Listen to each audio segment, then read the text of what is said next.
You wrote it down so you wouldn't forget. That was the whole point. The task went on the list went somewhere you'd see it, and then you saw it and saw it again, and moved it to tomorrow, and tomorrow you moved it again. By the fourth day, the words had stopped meaning anything. They were just furniture. And somewhere in there, a quiet verdict formed in the back of your mind. Something is wrong with me. Other people keep lists. Other people cross things off. You keep a graveyard. Sit with this before we go one sentence further. The list isn't failing because you're weak. It's failing because you're running it on the wrong machine. Your brain was never built to hold a to-do list. Not yours specifically, anyone's. The equipment between your ears is astonishingly good at some things and provably bad at exactly the thing a to-do list demands. Once you see the mismatch, you stop trying to fix a problem that was never yours to fix. Consider the timescale because it reframes everything that follows. Farming is about 11,000 years old. Written schedules, calendars, deadlines, the whole apparatus of, here's a list of abstract tasks to complete at some future point, is newer still, a thin recent film on top of human history.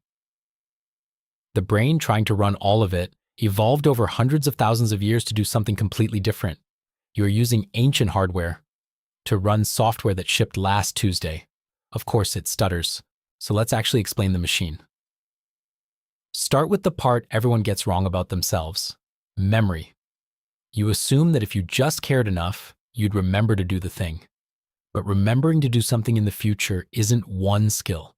It's a specific fragile system with its own name: prospective memory. Retrospective memory is recalling what already happened, where you parked, what she said. Prospective memory is remembering to perform an intention later. Take the medication at 8, email the accountant after lunch, buy milk on the way home. Different systems, and the prospective one is far more delicate than we give it credit for. Leah Kvavalashvili and Jan Rummel, in a 2022 review in Nature Reviews Psychology, lay out how well our theories of prospective memory actually hold up, and one point cuts straight to your list. Prospective memory works beautifully in a tidy laboratory where nothing else is happening, and a single clear cue is waiting to trigger you. Real life is not tidy. Real life is interruptions stacked on interruptions, and the neat theories fray in exactly that mess. Think about what a to-do list actually is. It's a pile of future intentions, each waiting to be remembered at the right moment, all competing at once, in a day full of noise. That's not a productivity tool sitting on your desk. That's the single hardest condition you could possibly hand a prospective memory system, which means the moment your list grows past a couple of items, you're not looking at your responsibilities. You're looking at proof of a cognitive limit, a limit every human shares. And it points straight at the fix. If prospective memory fires reliably when a clear cue is waiting to trigger it and fails when the intention floats free, you don't need to remember harder. You need to bolt each intention to a physical cue. Call it the cue anchor. Don't just write "call the dentist." Set your phone on the kitchen table where you'll stand at 8. Don't think "I'll reply to that email." Leave the letter on your keyboard so the object ambushes you at the right moment. You're not upgrading your memory, you're doing what your ancestors did without trying, letting the environment carry the reminder for you.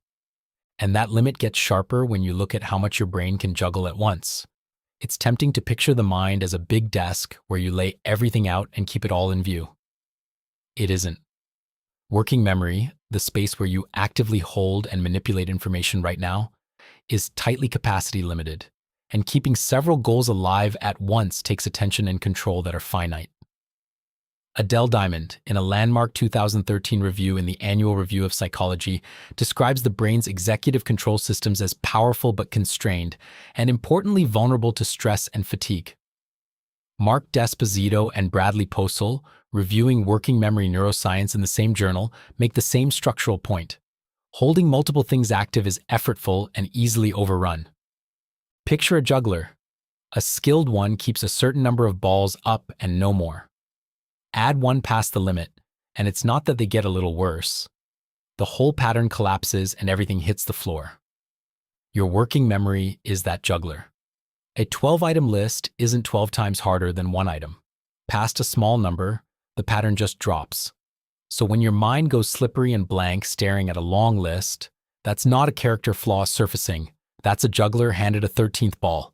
The collapse is the design, not the exception.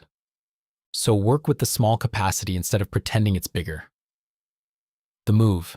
Every loose intention lives in exactly one place, never scattered across a notes app, 3 sticky notes, your inbox, and the back of your mind. Call it the one list rule. Scattering doesn't lighten the load. It makes your working memory juggle the extra task of remembering where everything is. One capture spot lets your mind hold a single instruction. It's all in one place, instead of tracking a dozen. That's not discipline, it's refusing to give the juggler anything he can drop. Now step back and ask the question underneath all of this.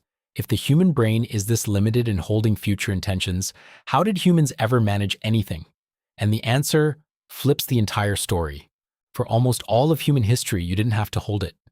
Your ancestors lived in a world of immediate physical, social cues, and the environment itself carried the reminders.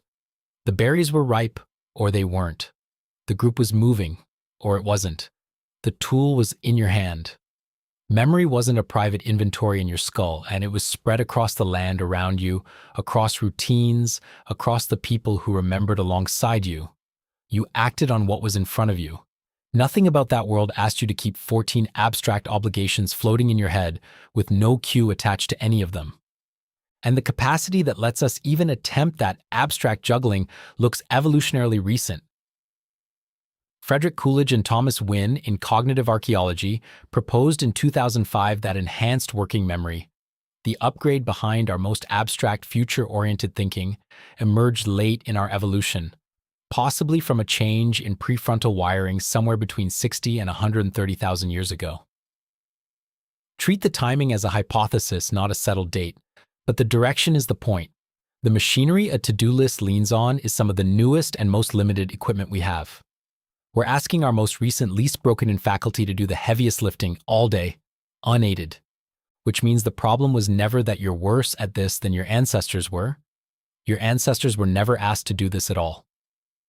So here's the reframe that changes tomorrow morning. A to-do list isn't a productivity hack, it's a prosthetic, an external limb for a cognitive system that's superb at acting on present cues and genuinely weak at holding many delayed intentions at once. Call it what it is, and how you use it completely changes. Cognitive scientists have a term for what you're doing when you write something down: cognitive offloading. Evan Risco and Sam Gilbert, in a 2016 paper in Trends in Cognitive Sciences, define it as, in their words, the use of physical action to alter the information processing requirements of a task to reduce cognitive demand. Reducing cognitive demand. Writing it down isn't what you fall back on when memory fails. It's the correct evolved response to a brain that has better things to do than store 14 reminders. Their work shows that offloading generally improves performance because it imposes a real limit on a tool built to absorb it. Offloading a task to paper isn't a weakness, it's an engineer routing around a bottleneck. So the first move is small: get it out of your head and onto something external the instant it exists, every time. Call it the empty head rule. The intention doesn't get to live in your mind for even an hour because your mind is the least reliable place it could be. The list was never for remembering the tasks, it's for ending the tax of holding them. So the list solves the holding problem, but it creates a new one baked into what a list entry is. Look at a line on your list. Finish the report. 3 words standing in for hours of effort with the payoff parked somewhere next week. Your brain reads that line and prices it.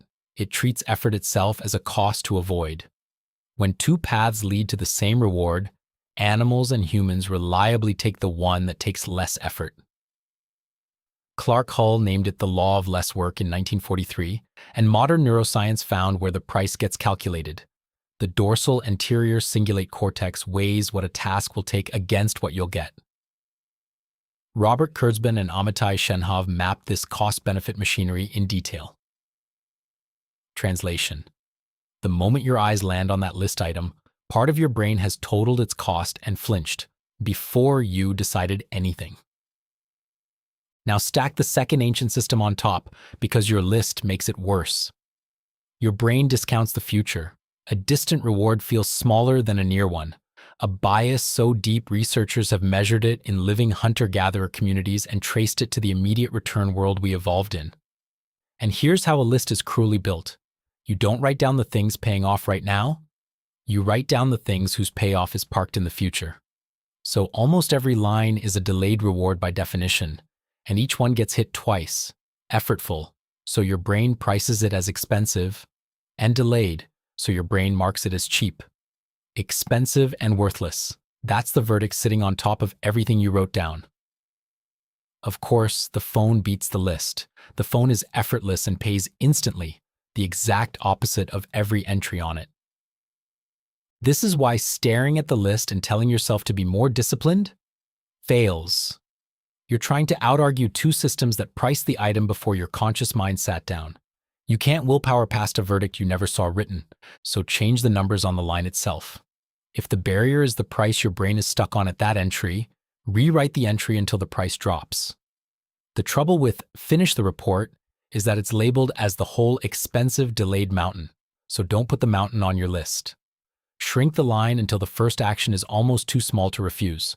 Not write the report, but open the doc and type one ugly sentence, not clean the kitchen, but put one glass in the sink.